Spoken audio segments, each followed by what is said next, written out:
it's back. Remember, we're back. Remember us? So this was a movie. Okay, so when this was after we reviewed the original Willy Wonka. Yeah, we are literally filming this right after we finished filming our Kung Fu Panda review. We are in the same clothes. We're in the same clothes. No, we slept in these. I don't know. Yeah, it's actually days later. We just happen Yeah. to be wearing the same clothes. But anyways, we are going to be reviewing the new Wonka movie that came out recently with Timothy Chalamet. Yeah, to be Charlemagne.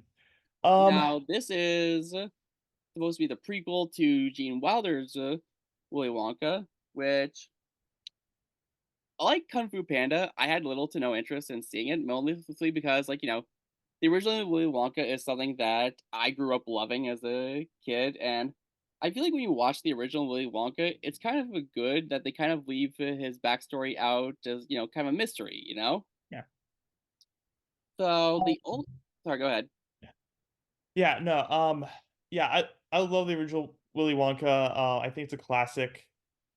Um, I I remember seeing the trailers for this, and I just thought this looks cute, but it's not something I need to see. No, Man, was I wrong. no, the only bright side we had going into this movie was that it was made by the guy who directed the Paddington movies, which are fantastic. Now, And Charlemagne is a good actor. oh, he's great. I actually think I read where Paul King, the director, he casted him just for seeing a high school musical clip of him, and Timothy didn't even have to audition for the role.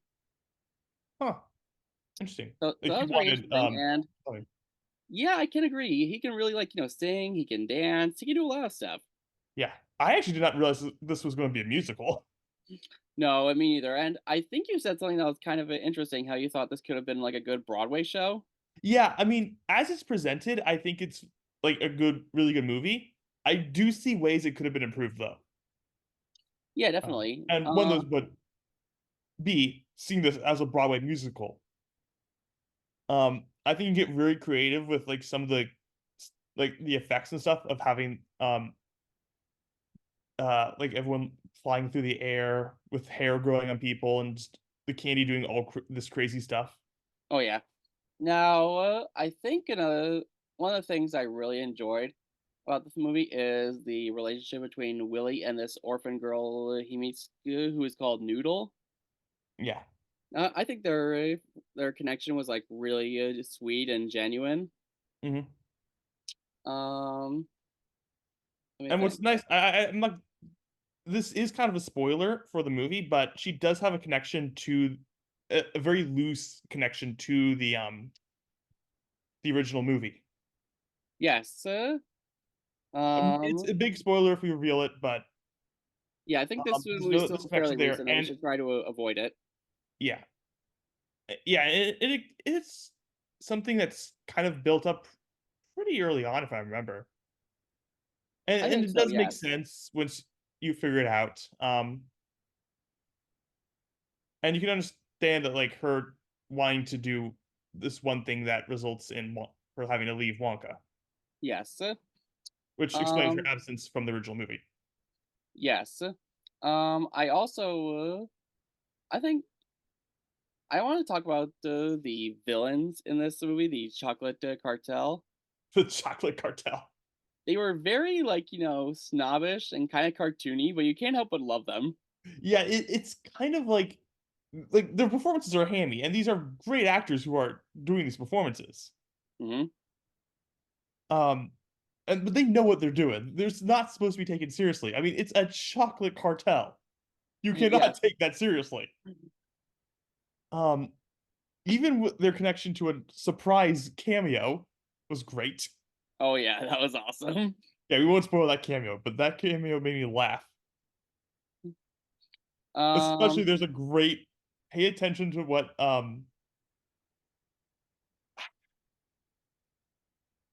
Basically, okay. there's this moment in the climax where these people are saying something that you kind of need to catch onto. Yeah. Once you figure it out, because I caught this in my screening and I cracked up so hard. Um So, what do you think about the musical numbers we had in this They movie? were fantastic. Oh, I Some agree. some of they do renditions of some songs we know, like "Pure Imagination" comes back. Yep, They do some variations on, um, the Oompa Loompa song. yep. Um, oh, by the way, Hugh Grant. Hugh Grant as the Oompa Loompa. That was a casting choice I didn't think I would wanted, but I definitely feel like we got what we wanted, if that Yeah. makes any sense. For the record, there's only one Oompa Loompa in the movie.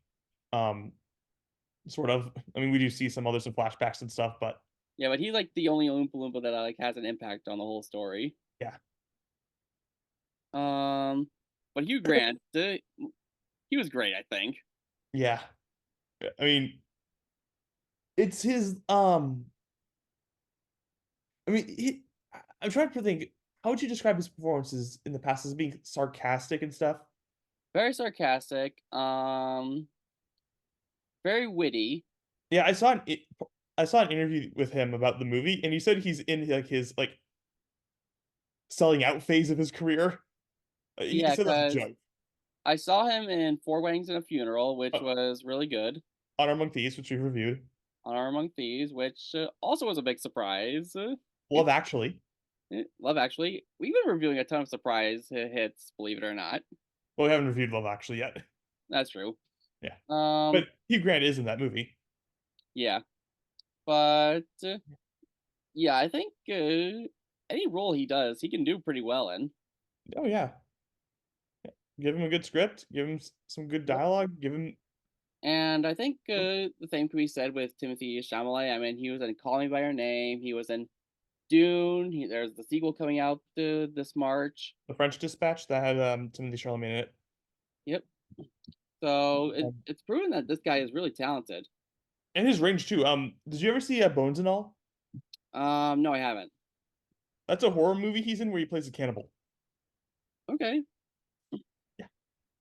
I don't want to spoil too much about that movie. No, It it's is, okay. but I only bring it up because it shows he has a lot of range. This kid is really good, and I Oh yeah. can't wait to see more from him.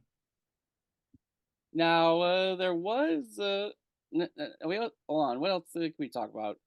I feel like one thing I wasn't a huge fan of was some of the use of CG, like compared to the original Willy Wonka, where it's mostly practical effects. They use quite a bit of CG in this, and I feel like sometimes it can be a little bit distracting, if that Yeah. makes sense.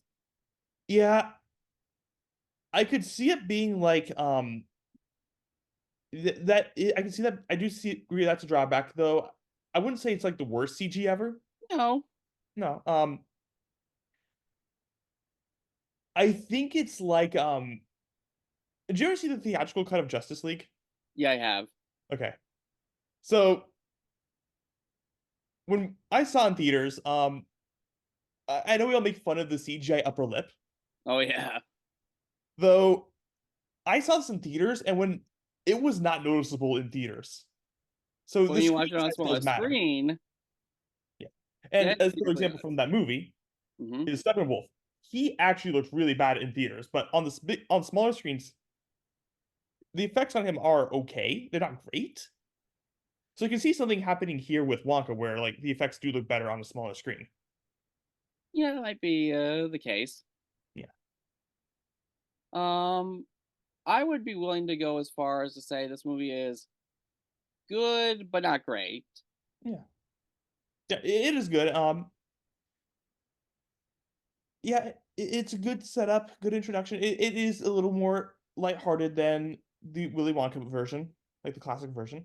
Yep. But it's a good setup to like get kids into the classic one. Like you can show them this version before you show them Willy Wonka and the Chocolate Factory. Yeah, and I will admit, seeing this version of Willy Wonka being portrayed on the big screen, I can definitely see this being the Gene Wilder version.